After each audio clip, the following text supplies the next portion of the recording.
우리 함께 기도하겠습니다. 하나님 아버지, 주님께서 새 날과 새 은혜를 주시니 감사합니다.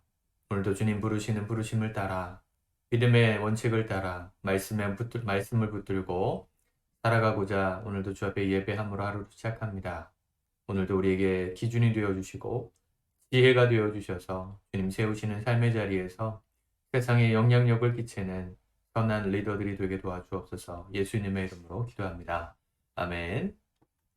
우리 찬송가 191장 내가 매일 기쁘게 찬양하시겠습니다. 내가 매일 기쁘게 순례의 길에 남은 주의 팔이 나를 안보함이요. 내가 주의 큰 복을 받는 참된 비결은 주의 영이 함께함이라. 성령이 계시네. 할렐루야 함께 하시네. 좁은 길을 걸으며 밤낮 기뻐하는 것 주의 영이 함께함이라. 전에 죄에 빠져서 평안함이 없을 때 예수 십자가의 공로 힘입어 그 발 아래 엎드려 참된 평화 얻음은 주의 영이 함께함이라. 성령이 계시네. 할렐루야 함께 하시네. 좁은 길을 걸으며 밤낮 기뻐하는 것 주의 영이 함께함이라. 나와 동행하시고 모든 염려하시니 나는 숲의 새와 같이 기쁘다. 내가 기쁜 마음으로 주의 뜻을 행함은 주의 영이 함께함이라. 성령이 계시네. 할렐루야 함께 하시네. 좁은 길을 걸으며 밤낮 기뻐하는 것 주의 영이 함께함이라. 세상 모든 욕망과 나의 모든 정욕은 십자가에 이미 못을 박았네. 어두운 밤이 지나고 무거운 짐 벗으니 주의 영이 함께함이라. 성령이 계시네. 할렐루야 함께 하시네. 좁은 길을 걸으며 밤낮 기뻐하는 것 주의 영이 함께함이라. 아멘. 하나님 말씀 우리 누가복음 19장 1절에서 마지막 절까지 말씀을 같이 읽고 묵상하도록 하겠습니다. 누가복음 19장입니다. 같이 읽습니다. 시작. 예수께서 여리고로 들어가 지나가시더라. 삭개오라 이름하는 자가 있으니 세리장이요 또한 부자라. 그가 예수께서 어떠한 사람인가 하여 보고자 하되 키가 작고 사람이 많아 할 수 없어 앞으로 달려가서 보기 위하여 돌 무화과 나무에 올라가니 이는 예수께서 그리로 지나가시게 되밀어라. 예수께서 그곳에 이르사 쳐다보시고 이르시되 삭개오야 속히 내려오라. 내가 오늘 내 집에 유하여야 하겠다 하시니 급히 내려와 즐거워하며 영접하거늘 뭇 사람이 보고 수군거려 이르되 저가 죄인의 집에 유하러 들어갔도다 하더라. 삭개오가 서서 주께 여짜오되 주여 보시옵소서. 내 소유의 절반을 가난한 자들에게 주겠사오며 만일 누구의 것을 속여 빼앗은 일이 있으면 내 배나 내 갑절이나 갚겠나이다. 예수께서 이르시되 오늘 구원이 이 집에 이르렀으니 이 사람도 아브라함의 자손이미로라. 인자가 온 것은 잃어버린 자를 찾아 구원하려 함이니라. 그들이 이 말씀을 듣고 있을 때에 비유를 더하여 말씀하시니 이는 자기가 예루살렘에 가까이 오셨고 그들은 하나님의 나라가 당장에 나타날 줄로 생각함이더라. 이르시되 어떤 귀인이 왕위를 받아가지고 오려고 먼 나라로 갈 때에 그 종 열을 불러 은화 10문화를 주며 이르되 내가 돌아올 때까지 장사하라 하니라. 그런데 그 백성이 그를 미워하여 사자를 뒤로 보내어 이르되 우리는 이 사람이 우리의 왕됨을 원하지 아니하나이다 하였더라.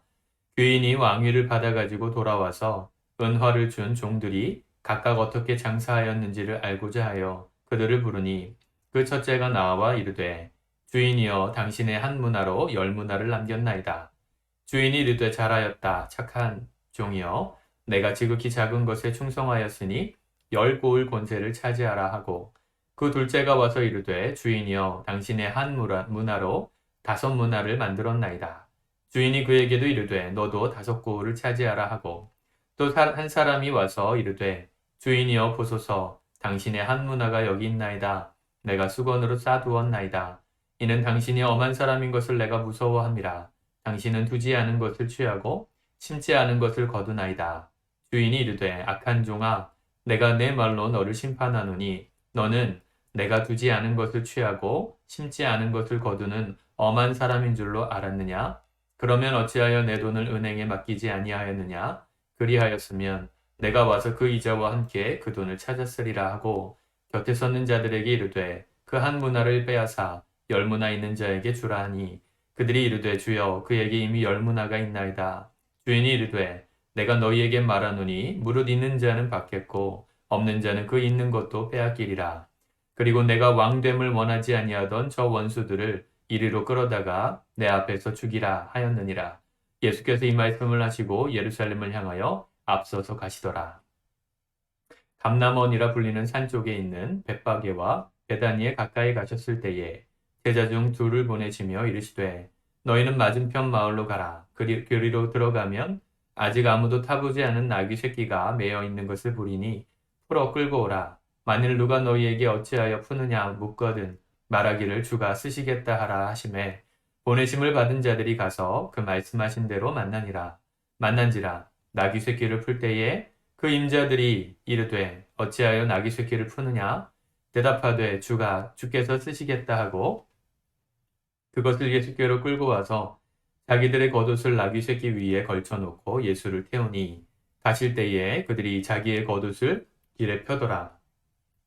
이미 감람산 내리막길에 가까이 오심에 제자의 온 무리가 자기들이 본 바 모든 능한 일로 인하여 기뻐하며 큰 소리로 하나님을 찬양하여 이르되 찬송하리로다 주의 이름으로 오시는 왕이여 하늘에는 평화요 가장 높은 곳에는 영광이로다 하니 무리 중 어떤 바리새인들이 말하되 선생이여 당신의 제자들의 책망하소서 하거늘 대답하여 이르시되 내가 너희에게 말하노니 만일 이 사람들이 침묵하면 돌들이 소리 지르리라 하시니라. 가까이 오사 성을 보시고 우시며 이르시되 너도 오늘 평화에 관한 일을 알았더라면 좋을 뻔하였거니와 지금 내 눈에 숨겨졌도다. 날이 이를지라 내 원수들이 토둔을 쌓고 너를 둘러 사면으로 가두고 또 너와 및 그 가운데 있는 내 자식들을 땅에 메어치며 돌 하나도 돌 위에 남기지 아니하리니 이는 내가 볼살핌 받는 날을 알지 못함을 이남이니라 하시니라. 성전에 들어가사 장사하는 자들을 내쫓으시며 그들에게 이르시되 기록된 바 내 집은 기도하는 집이 되리라 하였거늘 너희는 강도의 수고를 만들었도다 하시니라. 예수께서 날마다 성전에서 가르치시니 대제사장들과 서기관들과 백성의 지도자들이 그를 죽이려고 꾀하되 백성이 다 그에게 귀를 기울여 들으므로 어찌할 방도를 찾지 못하였더라. 아멘. 우리 예수님의 포커스는 이 땅의 왕으로 오신 예수, 하나님 나라를 다스리시기 위해서 우리를 구원하시기 위해서 이 땅에 오신 하나님 나라의 왕, 구원자이심을 자꾸 말씀하십니다. 오늘 말씀하시는 비유도 마찬가지죠. 오늘 세리장 삭개오를 부르시고 그와 더불어 그의 영혼이 구원되는 일을 허락하셨습니다. 사실은 십자가를 지시기 위해서 예루살렘으로 입성하시기 일주일 전에 이 삭개오를 만난 것이죠. 세리의 장이었습니다. 올해 우리가 누가복음 말씀을 가지고 예수님을 만나야 변하다. 만나지 않으면 변하지 않는다. 예수님을 만나서 변화되었던 이 삭개오의 모습을 통해서 우리가 은혜를 나눴지만 예수님은 일부러 찾아가신 겁니다. 그리고 잃어버린 영혼을 부르셨습니다. 그 삭개오가 회심한 후에 일어났던 삶의 열매는 실로 놀라운 것이었죠. 자신이 부정하게 축적했던 재산을 다 나누어 주고 자신의 죄값을 회개하겠습니다. 대속하겠습니다. 값을 치르겠습니다. 그렇게 고백함으로 예수 만난 사람이 어떻게 변화되는가 아마 가장 확실하게 보여주었던 증인이 되었을 것입니다. 사람들이 이렇게 잃어버린 자를 구원하러 오신 예수님의 그 사랑을 그 능력과 그 의미를 잘 몰랐어요. 10절에 보니까 인자가 온 것은 잃어버린 자를 찾아 구원하려 함이니라. 이 말씀을 할 때 사람들이 뭐라고 합니까? 하나님의 나라가 11절에 하나님의 나라가 당장 나타날 줄 생각함이로라. 잃어버린 자를 구원하시고 병든 자를 치료하시고 죽은 자를 살리시는 메시아, 왕이신 예수, 하나님의 약속하신 구원자가 예수님이신데 그를 통해서 새 나라와 새 땅이 곧 열릴 거라 믿고 있었습니다. 하나님 나라가 시작될 거다. 예수님 뭐라 말씀하셨냐면 비유하시죠. 12절부터 왕위를 받으려고 먼 나라로 간 귀인 그 사람이 나갈 때 사람들에게 종들에게 열 문화를 맡겼어요. 한 문화씩 맡겼죠. 문화는 돈의 단위인데요. 우리가 잘 아는 달란트 비유와 거의 유사합니다. 다른 것은 돈 받은 것이 다 똑같았습니다. 한 문화씩 받았습니다. 그런데 주인이 돌아온 후에 한 문화로 10문화를 남긴 사람은 10고울을 차지하고 5문화를 남긴 사람은 5고울을 차지하고 그냥 땅에 묻어뒀던 사람은 저주받고 책망을 받는 그런 일이 있었죠. 여기서 포커스는 뭐냐면 우리에게 주신 달란트를 잘 사용해라 이런 의미도 있겠으나 문맥에서 보면 예수님 이 말씀 왜 하셨냐면 예수께서 하나님 나라의 통치자로 이 땅에 임하셨다는 걸 사람들이 인정하는 그 상황 속에서 이 말씀을 하신 것입니다. 14절에 보면 그 귀인이 왕위를 받으려고 먼 나라로 갔다가 돌아오기까지 그가 왕위됨을 원하지 않았던 사람들이 있었습니다. 오늘 우리 시대를 가르치는 것이죠. 예수님은 다시 오신다고 말씀하시고 하늘로 승천하셨습니다. 그 주님은 다시 오실 것인데 그 주님께서 이 땅에 오셔서 우리의 왕위됨을 원하지 않는 사람들이 이 땅에 있을 거라는 말씀을 하시는 것이죠. 먼 나라로 갔다 오겠습니다. 오실 기간이 오래 걸릴 수도 있다는 것이죠. 근데 그 기간 동안 자신들이 맡겨준 사명, 한 문화의 사명을 감당하지 않고 자신의 주인이 되어서 자신의 인생이 주인을 따라 자기 자신을 위해서 살았던 사람들 결국 어떻게 됩니까? 아무것도 하지 않았던 한 문화를 맡았던 땅에 묻어뒀던 그 사람 심판받아서 빼앗깁니다. 그 한 문화까지도 빼앗기죠. 근데 그 사람이 했던 얘기를 한번 보세요. 21절 이는 당신이 엄한 사람인 것을 내가 무서워함이라. 당신은 두지 않은 것을 취하고 심지 않은 것을 거두나이다. 욕심쟁이였다는 얘기를 하는 것이죠. 주인은 그렇게 생각했습니다. 이때 주인이 뭐라 말해요? 22절에 악한 종아 내가 내 말로 너를 심판하노니. 주인을 생각하던 그 믿음대로 이 종을 심판했습니다. 굉장히 무서운 것입니다. 여러분 하나님은 우리의 좋으신 아버지이시고 저와 여러분들의 어떠한 행위와 상관없이 그분 앞에 나와 회개하는 모든 자들의 구세주가 되어주셨다고 약속하셨습니다. 우리를 자녀 삼아 주셨다고 약속하셨습니다. 우리는 그분의 나라의 백성 되었고 하나님 나라의 자녀가 되었는데요. 이건 하나님이 우리에게 주신 전적인 은혜인데 지금도 그 하나님을 오해하는 분들이 너무너무 많으세요. 내가 생각할 때는 하나님이 이런 분이지. 내가 실수하면 혼내시는 분이고 나에게 무리한 걸 요구하시는 부담 주시는 분이고 하나님은 엄한 분이고 그래서 하나님 앞에서 내가 날마다 좀 부담스럽고 버겁다. 하나님이 어떠한 건 상관없이 우리가 생각하는 대로 하나님을 왜곡해서 생각하는 그 생각대로 그 말대로 심판하노니 그러셨습니다. 정말 무서운 얘기죠. 하나님을 있는 그대로의 하나님으로 믿는 것 굉장히 중요합니다. 하나님을 오해하면 오해할수록 우리에게 닥쳐올 심판이 있어요. 하나님은 심판을 즐기시는 분이 아니십니다.